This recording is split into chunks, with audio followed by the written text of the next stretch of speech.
This audio bite is about Search for My Tongue by Sujata Butt. Search for My Tongue is about language. A tongue is what you speak with, but it also means language, so your mother tongue is your first language.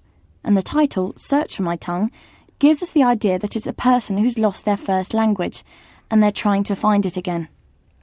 The poet's mother tongue is Gujarati, spoken in India where she was born, but later she moved to America and then spoke mainly English. So one of the ideas in the poem is that she may be forgetting her first language. Instead she talks to people in English.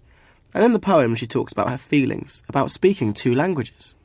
The poet starts by talking about having two tongues in her mouth. Here she's using a metaphor. She means her two languages. She says that one language doesn't really know the other, and it's as if she thinks differently in the two languages. She can't use both together, so perhaps it's like she's a different person when she uses the other language.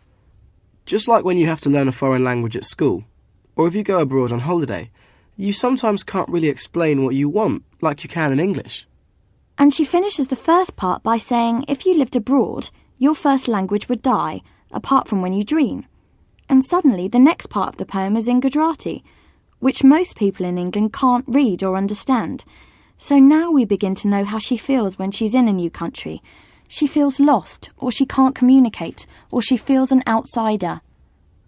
The last part is in English again, and it's a translation of the middle section. It is the dream she mentioned earlier, saying that while she sleeps, her mother tongue gets stronger and stronger and becomes her first language again. The poet uses another metaphor here. She compares her language to a plant which grows, has veins, then buds, and the plant blossoms. So at the start, she saw her mother tongue as something that was rotting away, and at the end as something that was growing stronger all the time. The middle part of the poem, in Gujarati, seems odd at first. There is a guide in brackets about how to pronounce it, so we can all have a go at saying it.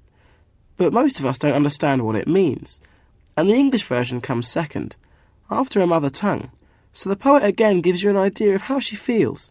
You can make the sounds, but you still feel it's all foreign to you. So, the main idea in Search for My Tongue is that if you live somewhere new and have to learn a second language, you might feel that this new language is taking over. Your first language seems to die away, but the poem suggests that when you dream, your first language comes back and gets stronger.